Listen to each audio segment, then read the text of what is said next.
सोनपुर नामक एक छोटे से गांव में आदित्य नाम का एक मोची रहता था। वह गांव में जूतों चप्पलों की मरम्मत करके अपना गुजारा करता था। वह बहुत ही ज्यादा मेहनती था। अरे आओ भैया आओ और जूतों चप्पलों की मरम्मत करवाओ। अरे एक बार आओ तो सही और चप्पल की मरम्मत कर पाओ तो सही। अरे आओ आओ आओ आओ भाई लोग आओ। अरे आज तो एक भी ग्राहक नहीं आए। सुबह से शाम हो गई। लगता है आज एक भी ग्राहक नहीं आएंगे। लेकिन ऐसा भी तो हो सकता है कि मैं कुछ देर और रुक लूं, शायद कोई ना कोई ग्राहक जरूर आ जाए। हाँ ऐसा हो सकता है, चलो देख ही लेता हूँ रुककर। इस प्रकार से बोलकर आदित्य कुछ देर रुकता है कि तभी वहाँ पर एक महिला आ जाती है। भाई साहब, ओ भाई साहब, ये चप्पल कितने की देते हैं? मुझे चप्पल लेनी है, ये चप्पल का दाम बता दीजिए। दीदी इस चप्पल का दाम तो थोड़ा महंगा है। वैसे इस चप्पल का दाम तो 80 रुपए है, लेकिन मैं आपके लिए 50 रुपए की लगा दूंगा। हाँ बताइए क्या पैक कर दूं क्या इसे? अरे वाह वाह आदित्य भैया, आप तो चप्पल का दाम बहुत ही महंगा बता रहे हैं, लेकिन इतने में तो मेरी 2 चप्पल आ जाती। आप इतना महंगा बता रहे हैं इसका दाम। अरे रुको तो दीदी। अच्छा चलो मैं आपके लिए 20 रुपए और कम कर देता हूँ। चलिए लाइए 30 रुपए में 2 जोड़ी चप्पल देता हूँ, आइए। अरे नहीं नहीं भाई साहब, मुझे आपके यहाँ से चप्पल नहीं लेनी। मैंने एक बार बोल दिया ना कि मैं दूसरे दुकान से जाकर चप्पल लूंगी, तो आप मेरे से जबरदस्ती क्यों कर रहे हो? इस प्रकार से वह औरत बोलकर वहाँ से चली जाती है और आदित्य बेचारा बहुत ही ज्यादा उदास हो जाता है। हे भगवान, ये कैसी किस्मत है। एक तो मैंने कितने कम दाम में चप्पल देने की कोशिश की और वो बोलती है कि अच्छी नहीं है। अरे एक बार लेकर तो देखती, फिर बोलती कि अच्छी नहीं है। अरे मैंने तो कितनी बार सोचा है कि लोगों की मदद भी कर दूं, लेकिन ये किस्मत पता नहीं कहाँ ले जाएगी। इस प्रकार से उदास होकर आदित्य अपने घर की ओर चल देता है और घर में उसकी पत्नी देखती है तो बहुत ही ज्यादा परेशान हो जाती है। क्या हुआ जी, आप इतना परेशान क्यों हो? कोई दिक्कत है क्या? मुझे बताओ, शायद मैं उसका हल निकाल दूं। अरे अब दिक्कत तो बस एक ही चीज में है कि अगर मैं अच्छी चप्पल बेचता हूँ तो लोगों को लगता है कि इसकी चप्पल खराब है, और जो मैं चप्पल खराब बेचता हूँ तो लोगों को लगता है कि इसकी चप्पल अच्छी है। लेकिन जो मैं खराब चप्पल बेचता हूँ तो मुझे लगता है कि ये गलत है। अब बताओ अब मैं करूँ तो करूँ क्या? कोई बात नहीं जी, हम कितना भी गरीब हो जाएं, लेकिन हम खराब चप्पल कभी नहीं बेचेंगे। और हाँ, जो लोग कहते हैं ना कि तुम गरीब हो, एक दिन हम उन लोग को भी करके दिखाएंगे कि हम लोग कर सकते हैं। हाँ माया, तुम बिल्कुल सही कहती हो। हम खराब चप्पल नहीं बेच सकते। हाँ ये तुम सही कह रही हो। अगली सुबह होते ही आदित्य बाजार जाने के लिए तैयार होता है कि तभी उसकी पत्नी बोलती है, अजी घर में राशन सारा खत्म हो गया है। आप जब बाजार से वापस लौटना तो घर का राशन लिए आना। अरे कैसी बातें करती हो? मैंने तो अभी कुछ दिनों पहले ही आटा चावल लाया था, अब इतनी जल्दी खत्म हो गया क्या? चलो ठीक है, अब ले आऊंगा, लेकिन जब कुछ कमाई होगी तभी न लाऊंगा। ठीक है जी, आपकी जितनी थोड़ी बहुत कमाई हो तो उतना ही राशन ले आना, शायद कुछ दिन के लिए हो जाए। हाँ ठीक है ठीक है ठीक है, चलो अब मैं जाता हूँ। वैसे भी मुझे काम के लिए बहुत ही देर हो रही है। इतना कहकर आदित्य वहाँ से चला जाता है। अरे आओ भैया, जल्दी से बनवाओ चप्पल, वरना तुम्हारे पैर खाएंगे पत्थर। इस प्रकार से वह मधुर धुन में गाना गाता और कुछ लोग चप्पल बनवाते और कुछ लोग गाना का आनंद लेते थे। चलो कुछ ग्राहक की चप्पल तो मैंने ठीक कर दी। अब देखता हूँ कि अब कौन आता है। लगता है कोई बड़ा ग्राहक ही आएगा। हाँ इस प्रकार से आदित्य बोल रहा था कि वहाँ पर सेठ आ जाता है। अरे क्या बात है आदित्य, आज तू खाली खाली काहे बैठा है? हैं? आज कोई भी काम नहीं है क्या? एक काम कर कि तू ये मेरी पत्नी की जूती सुधार दे, ठीक है? जल्दी से सुधार दे। हाँ। अरे कुछ नहीं मालिक, जितने ग्राहक आए थे तो मैंने उनकी चप्पल बना दी। अब आप आ गए हैं तो आपकी चप्पल बना दूंगा, उसमें कौन सी बड़ी बात है। हाँ, ये ले मेरी पत्नी की चप्पल और इसे इस प्रकार से बनाना कि ये दोबारा ना टूटे, ठीक है? ये ले पकड़। सेठ इतना कहकर आदित्य की ओर जोर से चप्पल फेंक देता है और आदित्य के पास चप्पल जाकर गिर जाती है। अरे सेठ जी, आप इस चप्पल को आराम से भी तो दे सकते थे। अगर मेरे शरीर पर लग जाती तो कितना दर्द होता। आप ऐसा कर सकते थे कि आप प्रेम से भी तो दे सकते थे, हैं? अबे ससुर के नाती, तू मुझे बताएगा कि मुझे प्रेम से देना है कि तेज से देना है, हैं? अरे तू दो कौड़ी का आदमी, तू हमको ज्ञान देगा, हैं?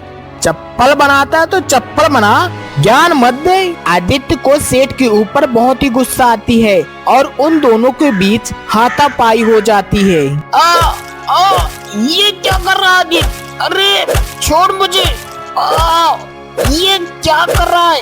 अरे छोड़ छोड़। उन दोनों के बीच हाथापाई होने पर सेठ के ज्यादा चोट लग जाती है और उसके मुंह पर खून निकल आता है।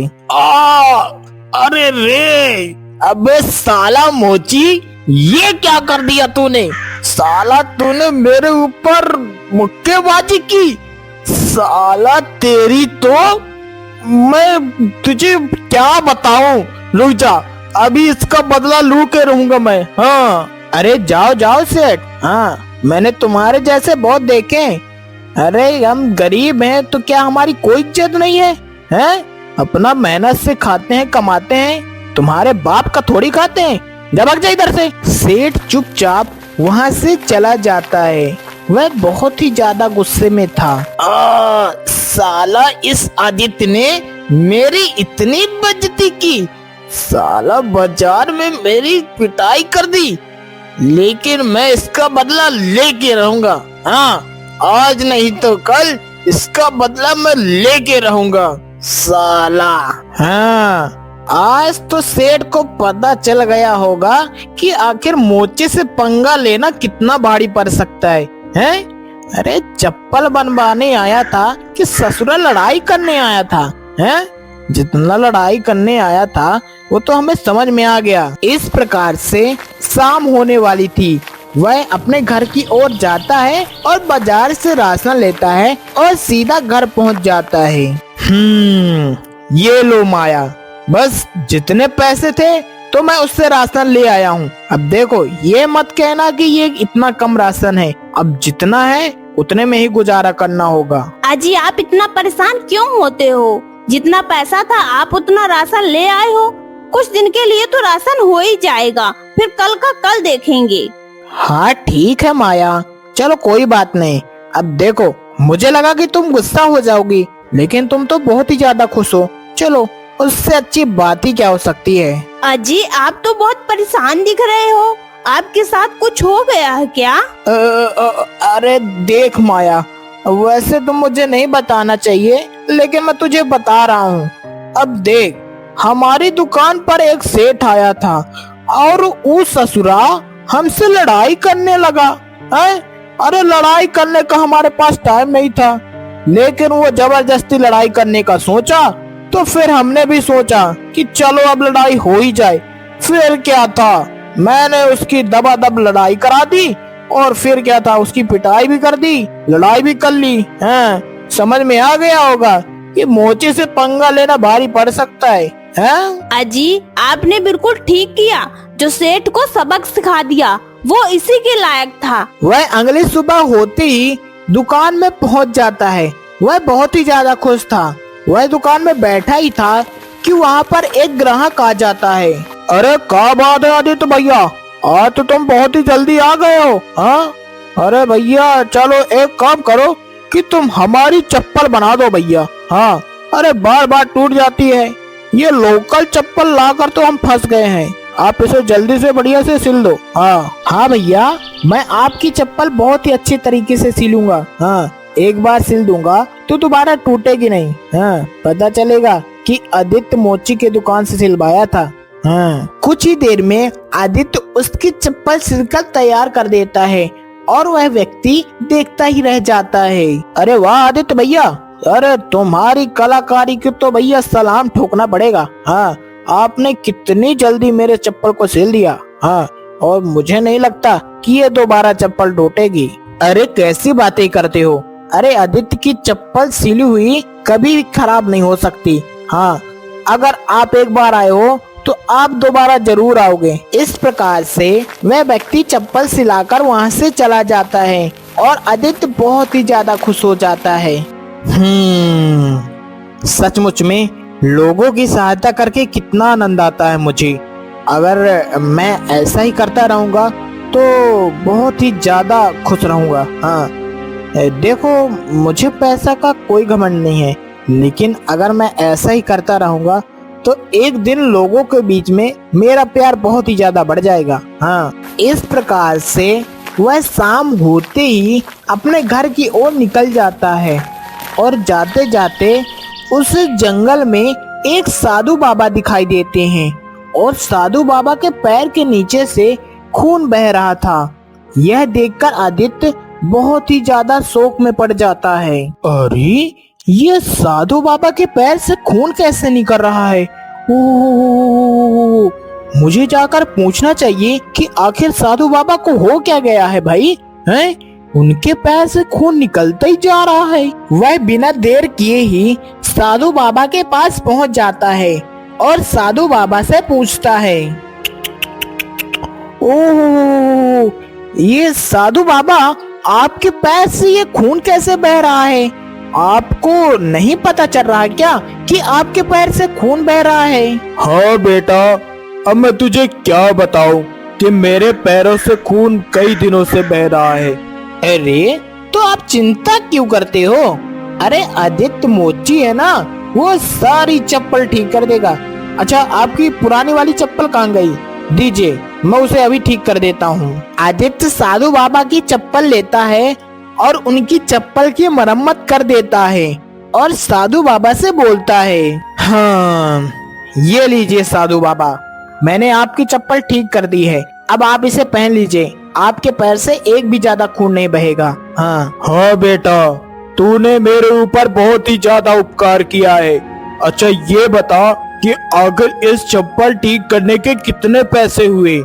मैं इसका उपहार देना चाहता हूँ। ये कैसे बातें करते हैं साधु बाबा? अरे गरीब लोगों की सहायता करना तो मेरा काम है ना, आप इतना चिंता क्यों करते हो?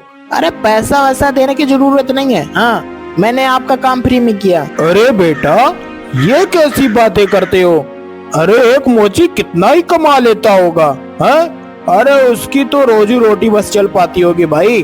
अरे ज्यादा से ज्यादा 20 से 30 रुपया कमा लेता होगा। हाँ, तुम एक काम करो कि मैं तुम्हें इसके बदले कुछ न कुछ उपहार जरूर दूंगा। हाँ। अरे नहीं साधु बाबा, इसकी कोई भी जरूरत नहीं है। अरे मुझे नहीं चाहिए आपसे पैसे, वैसे भी मैं अमीर लोगों से पैसे लेता हूँ और आप तो वैसे भी तपस्वी हो, आपके पास कहाँ से आएगा पैसा? अरे नहीं बेटा, हम किसी का उपकार नहीं लेते हैं, बल्कि हम दूसरों की सहायता करते हैं। अगर तुम एक मोची हो तो हम तुम्हें एक ऐसा उपहार देंगे जिससे कि तुम्हारा पूरा जीवन ही बदल जाएगा। और हाँ, इस उपहार का तुम इस प्रकार से उपयोग करना कि लोगों की सहायता हो सके। अच्छा ठीक है साधु बाबा, अगर आप कुछ देना चाहते हैं तो दे दीजिए, मुझे कोई भी आपत्ति नहीं है। इस प्रकार से बोलकर साधु बाबा अपने हाथ में एक जादुई जूता को रख लेते हैं और उससे बोलते हैं, हे जादुई जूते, अब तुझे आदित्य के पास जाना होगा और आदित्य की जितनी भी समस्याएं हैं दूर करना होगा और उसके भाग्य को बदलना पड़ेगा। तुम जाओ और आदित्य की मनोकामना की पूर्ति करना। इस प्रकार से साधु बाबा उस जूते को आदित्य को दे देते हैं और आदित्य उस जूते को लेकर बहुत ही ज्यादा खुश हो जाता है। बाबा, ये क्या जादुई जूता है और ये हमारी मनोकामना की पूर्ति करेगा? ठीक है। क्या ये सचमुच में हमारी मनोकामना की पूर्ति करेगा? हाँ बेटा, ये एक जादुई जूता है। तुम इसे अपने घर ले जाओ और इससे जो मांगोगे वह तुमको ला कर देगा। आदित्य उस जूते को लेकर अपने घर की ओर चला जाता है। वह बहुत ही ज्यादा खुश था। चलो, मैंने एक तो अच्छा काम किया और इस काम के बदले मुझे इतना बड़ा इनाम मिल गया। मैंने तो कभी सोचा भी नहीं था भैया। हाँ, लेकिन एक बात बोलूंगा कि ईमानदारी एक बहुत बड़ी सीख है। हाँ, उससे बहुत कुछ पाया जा सकता है। अब चलो जल्दी से अपने घर की ओर चलता हूँ। वैसे भी चलते चलते बहुत ही ज्यादा देर हो गई है। आदित्य उस जूते को ले जाकर अपने बिस्तर के ऊपर रख देता है और वहीं पर उसकी पत्नी और आदित्य बैठे थे। अजी, ये जूते तो बहुत ही सुंदर हैं। ये जूते आप कहीं से उठा लाए हैं क्या? मुझे तो बहुत ही अच्छे लगे ये जूते। अरे माया, थोड़ा धीरे बोलो। ये जादुई जूते हैं। हाँ, और ये हमारी मनोकामना की पूर्ति करेंगे और जो हम इससे मांगेंगे वो सब कुछ देगा ये। हाँ, धीमे बोलो। अजी, आप कैसी कैसी बातें करते हो? कहीं आप ये जूते चुरा के तो नहीं लाए हो? कहीं आप मेरे से झूठ ना बोलते हो कि मुझे यहाँ मिले वहाँ मिले? अरे नहीं माया, ये तुम कैसी बातें कर रही हो?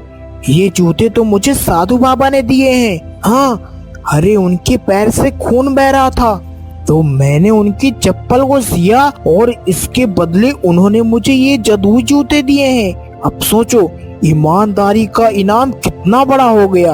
हाँ अजी, मुझे कैसे पता चलेगा कि ये जादुई जूते हैं? ये जूते से कुछ मांग कर दिखाइए तो मैं जानूं कि हाँ जादुई जूते हैं। हे जादुई जूते, हमें ढेर सारा राशन दो। आदित्य के इतना कहते ही वहाँ पर राशन का ढेर लग जाता है।